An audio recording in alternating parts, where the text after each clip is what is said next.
સુરત શહેરના જહાંગીરપુરા ખાતે રહેતો પરિવાર દિલ્હી ગયો હતો તે તેમના મકાનને નિશાન બનાવી ચોર કંપની હાથ ફેરો કર્યો હતો। ઘરમાં ચોરી કરવા આવેલા રીઢાઓ સીસીટીવીમાં કેદ થયા હોય હાલ તો પોલીસે સીસીટીવીના આધારે તપાસ હાથ ધરી છે। સુરતમાં ચોરીની ઘટનાઓમાં રોજેરોજ વધારો થઈ રહ્યો છે ત્યારે ફરી એક ચોરીની ઘટના સામે આવી છે। સુરત શહેરના જહાંગીરપુરા વિસ્તારમાં બનેલી ચોરીની ઘટના સીસીટીવીમાં પણ કેદ થઈ છે। વાત એમ છે કે જહાંગીરપુરા ખાતે રહેતો પરિવાર દિલ્હી ખાતે ગયો હતો ત્યારે બંધ મકાનને ચોરોએ નિશાન બનાવ્યો હતો।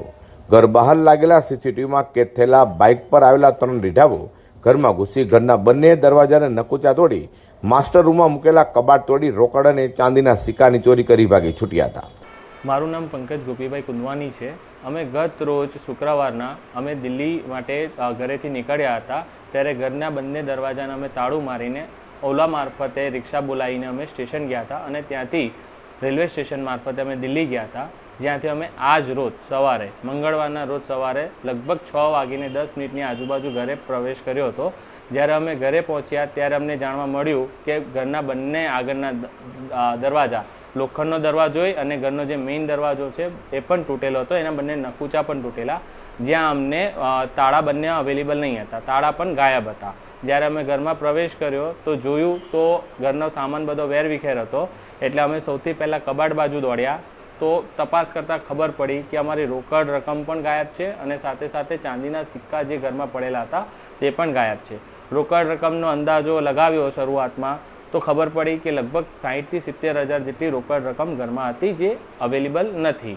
અને આ સાથે જ અમે આ બધી જાણકારી પોલીસ સાહેબને તરત જ અમે કોલ કરીને જણાવી, તે પણ આવી ગયા અને સાથે સાથે અમે જે બિલ્ડિંગના જે સીસીટીવી કેમેરાને બધું હતું તે જોતાં ખબર પડી કે સવારના આજ રોજ સવારે જ 3 થી 3 જણ ચોરી કરવા માટે બાઇક પર આવ્યા હતા અને એ લોકો લગભગ 20 થી 25 મિનિટ ઘરમાં આજુબાજુ રોકાયા અને એ લોકો ત્યાંથી ઘરમાંથી બધો સામાન લઈને જતા રહ્યા છે, જેની ફરિયાદ અમે પોલીસમાં પણ કરી છે અને પોલીસવાળાએ સારો સહકાર આપીને સીસીટીવી ફૂટેજ જે પોતાના હસ્તક કરી છે અને આજુબાજુમાંથી પણ ઇન્ક્વાયરી કરવાનું કામ શરૂ કરી દીધું છે। કઈ ગાડી હતી એ જાણવા મળ્યું છે?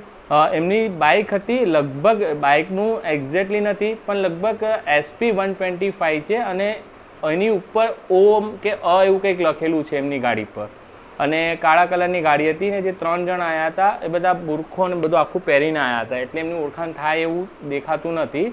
અને એ લોકોએ ગાડી પાર્ક કર્યા પછી એમાંથી એ લોકો લંગડા ચાલવાની પ્રેક્ટિસ કરી રહ્યા હતા, લંગડા ચાલવાની કોશિશ કરીને બતાવવા માંગતા હતા કે અમે લંગડા છીએ। એમાંથી એક જણે કંઈક એસએમસીનો ઓરેન્જ કલરવાળું પેલું જેકેટ આવે છે જે ખોદકામ કરતી વખતે પહેરવામાં આવે રિફ્લેક્ટિવવાળું, તે પહેરેલું હતું, એવું અત્યારે ખબર પડી છે। અત્યારે સુરતમાં કઈ જગ્યાએ છે? સુરતમાં અમારું જે ઘર છે તે સમૃદ્ધિ રેસિડેન્સી છે, જહાંગીરાબાદ કેનાલ રોડ પર વૈષ્ણોદેવી હાઇટ્સની બિલકુલ સામે છે, 4 માળનું બિલ્ડિંગ છે। હાલ તો સીસીટીવીમાં રીઢાઓ કેદ થયા હોય જેના આધારે પોલીસ ફરિયાદ લેવાની સાથે તપાસ હાથ ધરી છે। અઝર કુર્સી સાથે હર્ષદ સેઠા।